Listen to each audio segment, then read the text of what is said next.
Christmas in Strawberry Land.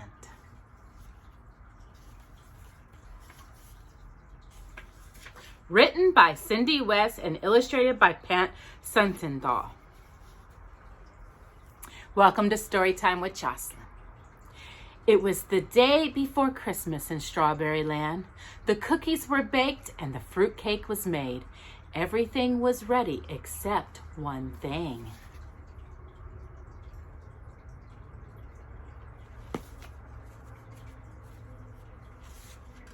We have to find a Christmas tree, said Strawberry Shortcake. Bundle up and follow me.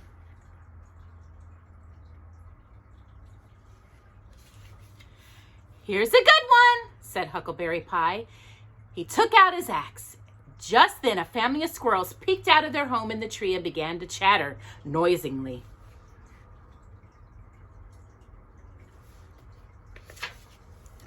Oh dear, said Strawberry. We can't chop down this tree. It's somebody's home. I know another pretty tree, said Raspberry Tart. Come on, I'll show you.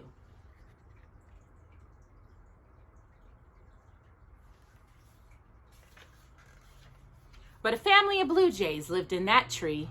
The kids searched and searched for a tree, but there were animals living in all the pretty ones.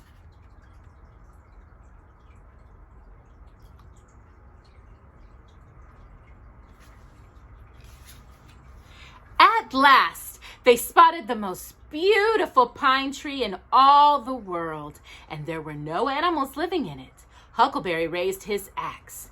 Stop! Cried Strawberry.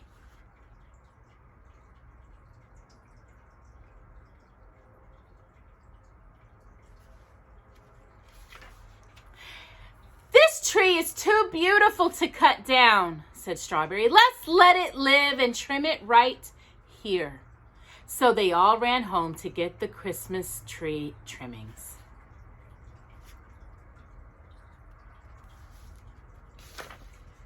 Everyone hung berry chains and cookies and loops of popcorn and nuts all over the tree. The animals will have a Merry Christmas too, said Angel Cake. They can nibble our trimmings.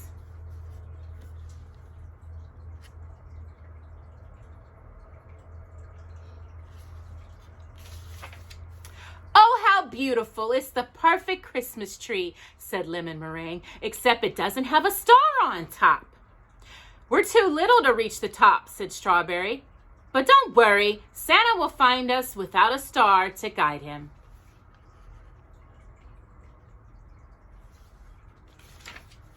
First thing the next morning, all the kids ran to the tree. Look, a star, said Strawberry. Santa must have brought it. And presents too, said Huckleberry.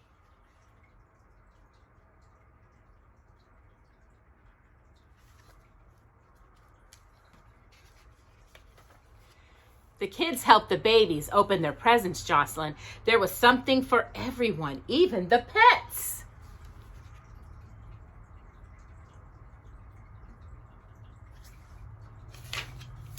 Then Angel Cake played Christmas carols on her harp.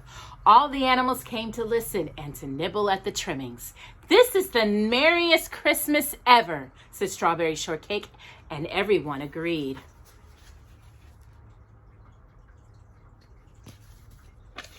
And that is Christmas in Strawberry Land. And hello again to Storytime with Jocelyn.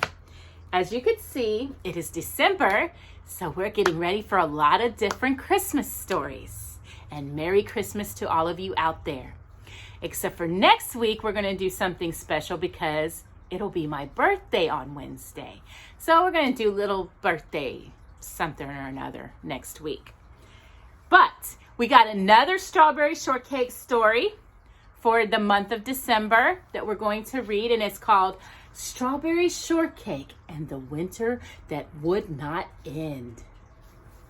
And this story was written, again, like the other story we read, Alexandra Wallner, not the one by Cindy West. That one's different.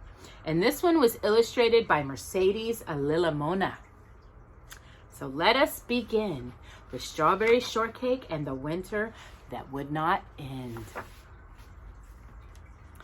Winter was a happy time in Strawberry Land. The strawberry kids loved to watch the big fluffy snowflakes fall on the berry patches, Jocelyn. They often played in the snow, making angel shapes and sledding and skating. The strawberry kids invited each other to their cozy houses. At tea time, they ate freshly baked tarts and sat by the fire. But one winter in Strawberry Land was not as happy as most. It was long. Too long. Strawberry Shortcake began to worry about her strawberry plants. They have been sleeping under the snow for months, she said. Now they need sun. But where was spring? Something was wrong.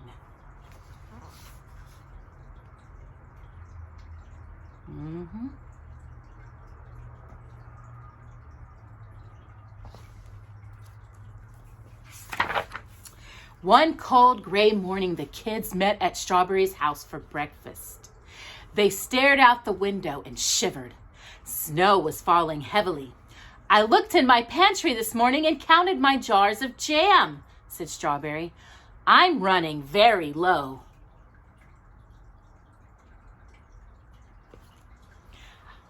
I calculate, said Plum Pudding, a smart, studious young fellow, that if spring doesn't come soon, we won't have a big berry crop this year. But we must have lots of berries, said Blueberry Muffin shyly, twisting the pocket of her apron with her fingers. Otherwise, what will we eat? What will we sell at the market? If I don't get some sun again soon, said Pretty Little Raspberry Tart, I'll lose all the pink in my cheeks.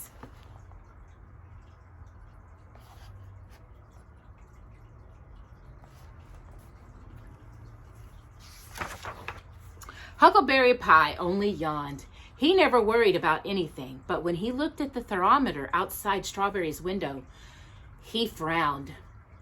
The temperature was still very low. Blueberry Muffin also went to the window, and she looked up and was surprised to see that their friend Elderberry Owl flying at great speed toward the house. The kids rushed to the door to greet Elderberry as he whooshed out of the snowy sky, Jocelyn, and landed in a flurry on the doorstep. Oh dear, panted the owl. Something awful has happened. He shook the snow off his wings and his bushy eyebrows. It's really too awful, he continued. What's the matter, Elderberry? Asked the strawberry kids. I have to get my breath first, said the owl, still panting. The strawberry kids knew that Elderberry had important news, but they also knew that he wouldn't say anything until he was ready.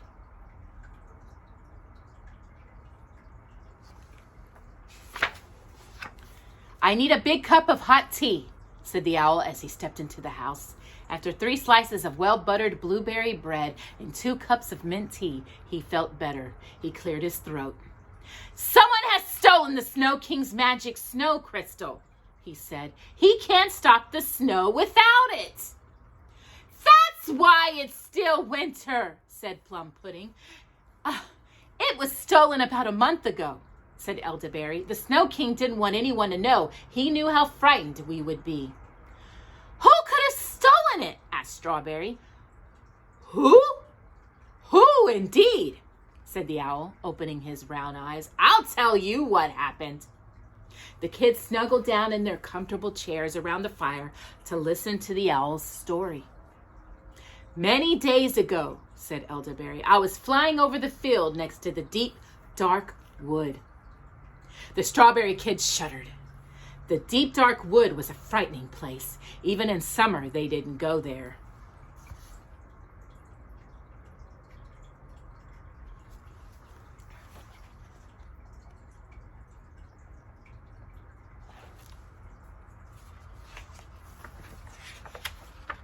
Suddenly, Elderberry continued, I saw an animal running for his life into the woods. He was carrying something as he ran. Every once in a while, he looked over his shoulder. I think the animal I saw had just stolen the snow crystal. But who was it? Asked Huckleberry Pie. Who? Said the owl. It was Benedict Badger. Ah! said the kids. I knew it, said Raspberry Tart. That mean old badger is always the one to make trouble. When the birds sing in the summer, he throws nuts at them. He chases all the animals away from his part of the woods, Jocelyn. We aren't sure that Benedict was the thief, said Blueberry Muffin. Blueberry was always willing to give someone the benefit of the doubt. I think Raspberry is right, said Elderberry. Just for a second or two, I saw what Benedict was carrying. It was something so shiny that the light hurt my eyes. It must have been the snow crystal. He took it into the deep, dark wood and disappeared down a tunnel.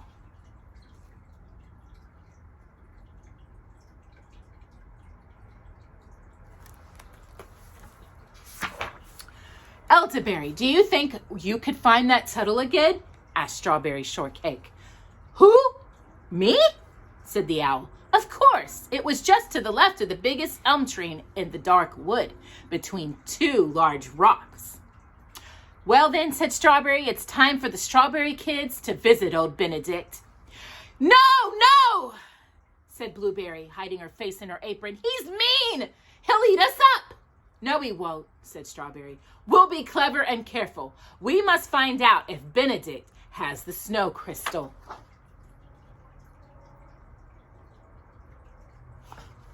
The kids knew that Strawberry was right, but they were still afraid.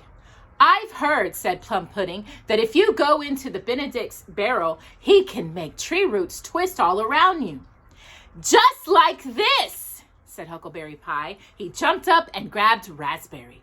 Raspberry screamed. Ah, stop that, Huckleberry, said Strawberry. Benedict Badger doesn't have magic powers, but he might have the snow crystal, and we have to go find it right away. Yes, Jocelyn.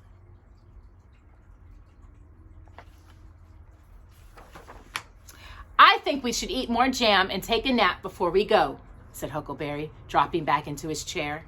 Strawberry paid no attention to him. Blueberry, she said, you must pack something for us to eat. Ask everyone to donate some food for their trip. Plum Pudding, please talk to Elderberry and make a map for us. We have to be sure we know the way to Benedict's. Blueberry picked up the baby, Apple Dumpling, who had been sleeping by the fire. You can ride on the sled, Dumpling, she said. We'll wrap you up warmly. What can I do? Asked Raspberry's heart.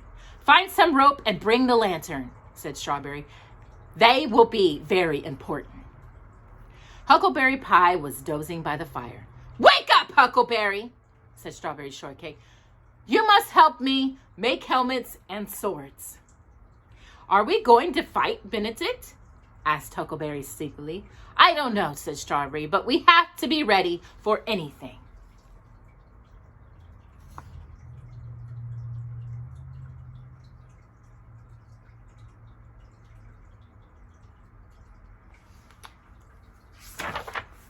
The kids went to do their chores. Elderberry and Plum Pudding stayed by the fire to work out a map. Blueberry put Apple Dumpling between them and went to get a supply of acorn tops. These will be our helmets, Strawberry told Huckleberry.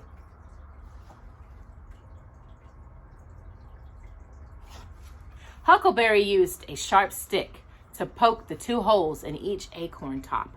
Then he ran a string through the holes so the kids could tie on their helmets. Strawberry made the swords. They were only sticks tied together, but Strawberry thought they would make the kids feel braver.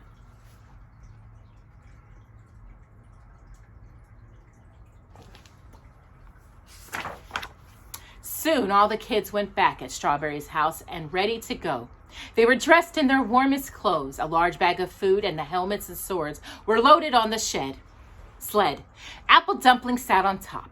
Then Raspberry Tart tied a rope around everyone's waist so they wouldn't lose each other in the snow.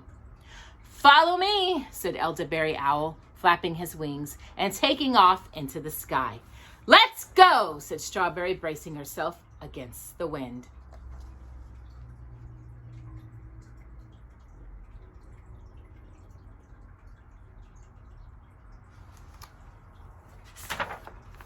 The owl flew just ahead of the kids.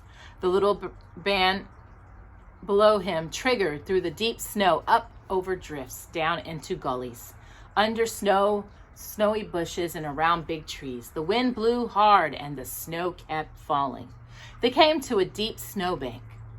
Strawberry and Plum Pudding pushed hard to get the sled up the hill. Apple Dumpling held on tightly.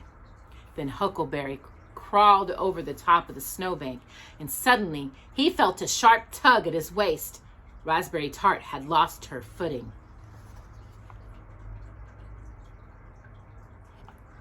The kids pulled hard on the rope, and finally they dragged Raspberry up to the top of the snowbank. Poor Raspberry. She was covered with snow and looked like a winter ghost. The kids quickly brushed off the snow off her face and clothes, and Strawberry rubbed Raspberry's hands to warm them. When Raspberry felt better, the kids signaled Eldenberry Owl to lead on through the falling snow.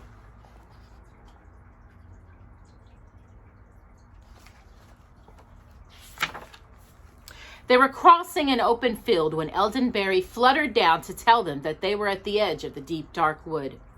In front of them, they saw a tangle of black branches and swirling snow. "He's right," said Plum Pudding, checking his map. "This is it." "Come, friends," called the owl. "Follow me." The kids took a deep breath and started into the dreaded woods. There seemed to be holes and howls everywhere, places to fall into, stumps and vines to trip over. The kids were cold and they were scared. They walked and walked. Soon it became clear that Eldenberry couldn't find Benedict's tunnel. Plum Pudding checked his map, but none of the trees and hills seemed to be where they should have been. Every tree stump had hollow looked alike. "Just a little further," the owl called down. "I know we're close."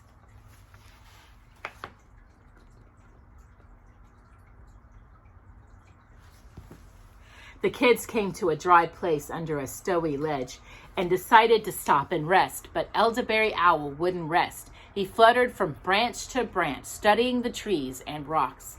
Plum Pudding was busy too. He stared at the stumps and rechecked his map.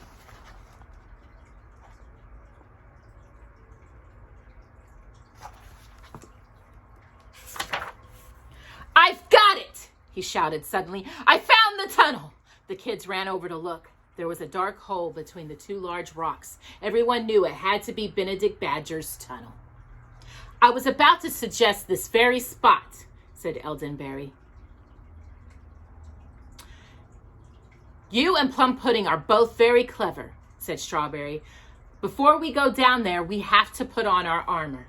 "A helmet will crush my curls," said Raspberry Tart with a frown. But she tied a helmet on her head like the others and tucked a sword under her arm. They decided to leave the sled just outside the tunnel. Blueberry offered to carry Apple Dumpling. Huckleberry Pie stuck some jam sandwiches into his pocket in case he got hungry, and then everyone said goodbye to Elderberry Owl. "I'm sorry I can't go with you," he said, "but owls don't go into underground tunnels. I'll be writing right here. I will be reading."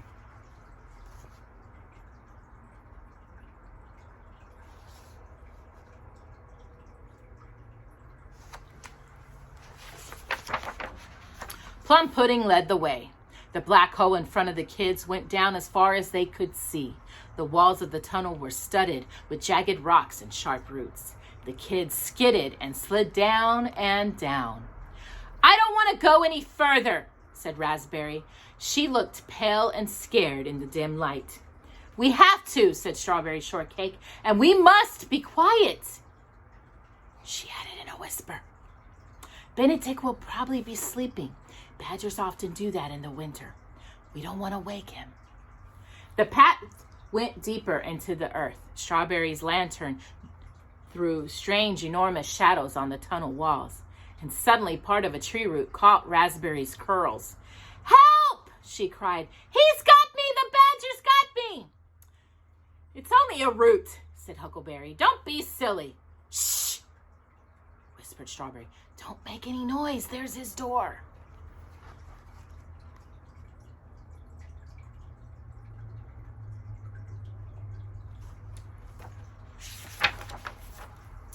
They crept forward silently, holding his breath, Huckleberry quickly pushed the door open. The old badger was slumped in a rickety wooden chair, sound asleep. Leaves and sticks were scattered everywhere. A small fire glowed feebly in the damp, moldy room. "He's big," whispered Blueberry, clutching Apple Dumpling to her. "He does look mean," said Plum Pudding, "even when he's sleeping." "But what about the snow crystal?" whispered Raspberry. "Do you see it?"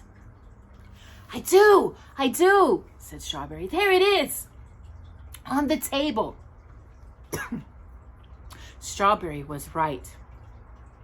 The shining snow crystal was standing on a small table at the badger's elbow. Hard and cold as ice, the crystal glowed blue in the pale light. "Stay here," whispered Strawberry. "I'll try to get the crystal without waking him."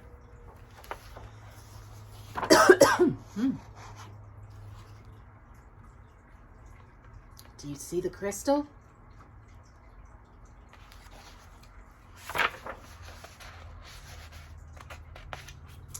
She tripped into the room. Leaves and twigs cracked her feet, but the badger continued to snore. Strawberry reached the table and picked up the snow crystal. When it was safe in her arms, she turned away, and suddenly she tripped on a stick and fell. The kids gasped and rushed to help her, and Benedict Badger opened one eye. He knew at once what was happening. "Stop, thief!" he cried, rising from his crickety chair. He lunged for the door of the barrel and pushed it shut. The kids scattered left and right, reaching for their swords. The angry badger lumbered toward Strawberry and the crystal. "Give it to me!" he shouted. Strawberry pointed her sword at Benedict to hold him off and throw the crystal to Huckleberry Pie. Then the badger lunged at Huckleberry, who tossed the crystal to Raspberry Tart. "Stop, you thieving kids!" cried the furious badger. He whirled toward Raspberry, who threw the crystal to Blueberry Muffin, and Blueberry threw it to Plum Pudding, and so on it went and went and on and on.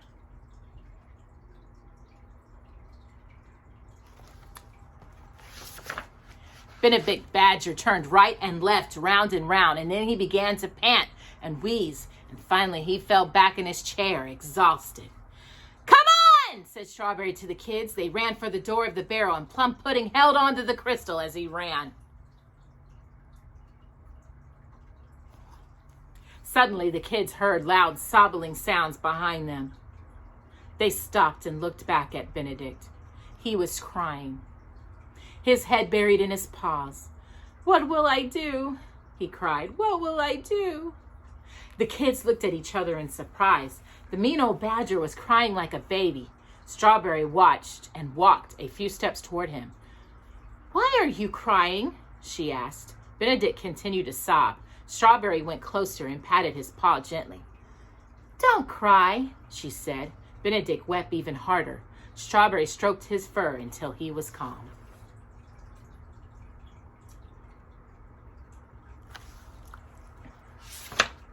Finally, Benedict shook off Strawberry's hand. Never mind, he said gruffly. "You came for the snow crystal, now take it and go away."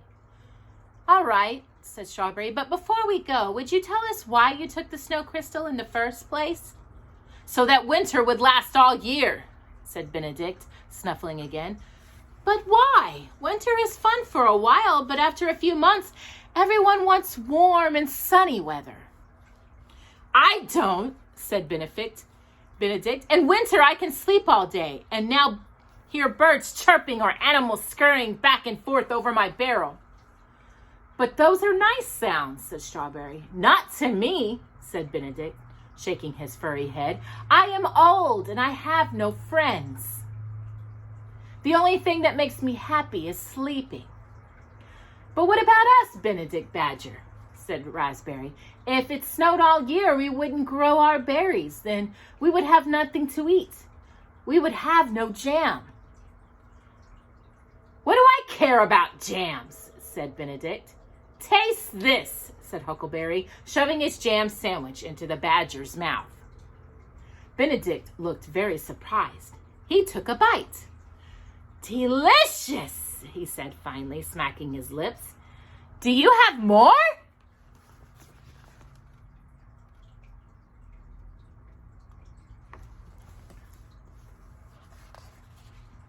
Yes, we do, said Strawberry. We can give you lots of good things to eat, but first we have to return the magic crystal to the Snow King. But that means you will go away, said Benedict. No, it doesn't, said Plum Pudding. Everyone can wait here with you while I take the crystal to Elderberry Owl, who is waiting outside. He can fly it back to the Snow King, and then I will bring the food from the sled. Please hurry, said Benedict. I'm hungry. Benedict put more wood on the fire and warmed up his new friends. Plum Pudding raced up the tunnel to find Elderberry Owl. He gave the crystal to the owl, and then he took the bag of food down the tunnel. Elderberry wasted no time. He flapped his big wings and flew off to the north as fast as he could go.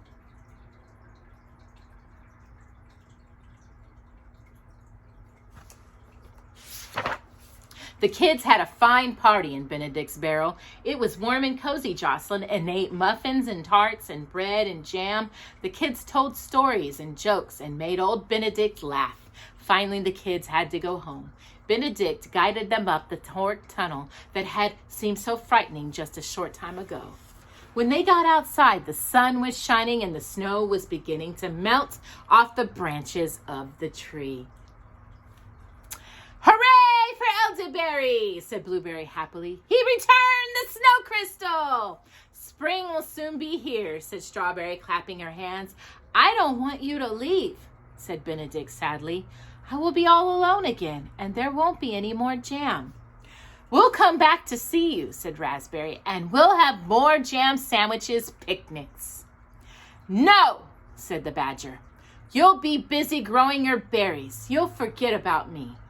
No, we won't, cried the kids. They made new friend, and he made new friends. Well, I have an idea, Benedict, said Strawberry excitingly. When spring comes and the ground is soft, why don't you move out of the deep, dark wood and come live in Strawberry Land? You can dig a new barrel right next to my strawberry patch, and then we can visit you all the time. That's a good idea, said Benedict. I'll do it. Hooray, said the kids. Then they packed up their sled, hugged Benedict, and started on their way. Benedict is going to move into Strawberry Land. Benedict stood alone by his tunnel and watched them go. I'll be busy in the spring, he thought, digging a new barrel, eating jam sandwiches every day. Benedict's pleasant thoughts made him drowsy. It's time for a nap, he said sleepily. Then he walked back down his tunnel, and settled down in his barrel to dream a dream of springtime. I think he's excited to have spring come. What do you guys think? We still got winter, I know. But I thought that would be a sweet story to read about strawberry shortcake. And I hope you enjoyed that story time with Jocelyn. And I hope that this month y'all will have a very Merry Christmas. And we're going to be reading all kinds of beautiful stories. And this month we will also have a very special edition for Christmas. So be looking for that. So have a nice and blessed weekend. And we will see you next week for another story time with Jocelyn. Right, Jocelyn? I think that story put her to sleep. Bye-bye.